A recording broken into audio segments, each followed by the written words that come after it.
le cadre de notre collaboration donc avec la Maison des avocats, ou du moins la permanence des avocats qui sont spécialisés dans les violences intrafamiliales, le harcèlement scolaire et l'inceste.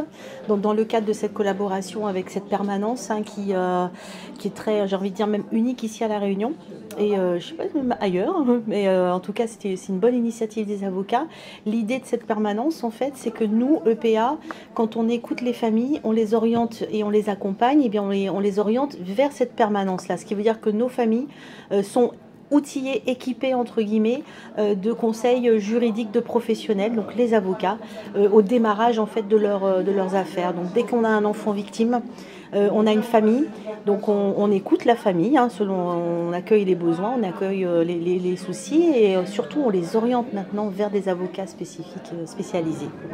Dans cette collaboration-là, eh bien, on s'est dit, comme on mène des ateliers numériques, on en a parlé donc aux bâtonniers, et c'est vrai que l'Ordre des avocats nous a offert aujourd'hui, ce soir, donc ces magnifiques tablettes. Et on a aussi décidé de lancer, donc EPA et Solidarnum, une application pays pour sensibiliser aux violences, que ce soit violences intrafamiliales, violences sexuelles sur les enfants, et donc le harcèlement scolaire et le cyberharcèlement. Voilà, à travers des jeux ludiques qu'on va retrouver, que l'enfant va retrouver sur sa tablette.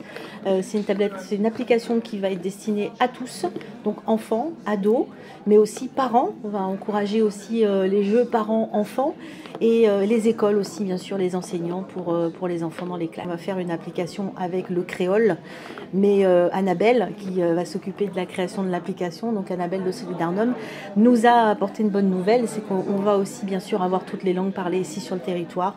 Donc le territoire, donc il y a Amada, il y a aussi le maoré. On verra quelle langue on va pouvoir. Et puis c'est une application qui va être lancée, elle pourra aussi ensuite être améliorée. Et puis voilà, on n'a pas le titre de l'application, mais on va demander à nos enfants qui sont dans les ateliers, ils ont tout plein d'idées et on a trouvé un super titre. Il y a une page très importante si votre enfant est victime de harcèlement scolaire, c'est la page MeToo harcèlement scolaire 974, où derrière cette page, il y a de l'écoute de professionnels et l'orientation et l'accompagnement. Pour ce qui est violence sexuelle sur les enfants, il y a le MeToo inceste 974, où là aussi ce sont des professionnels qui vous écoutent. L'écoute est importante, on écoute, on oriente et on accompagne. Et on sensibilise. Et comme je disais avec Madame la procureure, là le mot d'ordre c'est vraiment la coalition, c'est une force ensemble, c'est ça? La symbolique ce soir, c'est la justice et c'est le parquet. Le parquet, donc la collaboration justice. Alors EPA, vous savez, EPA est né il y a 5 ans. Et on demandait d'avoir ce circuit court pour les enfants victimes de toute forme de violence.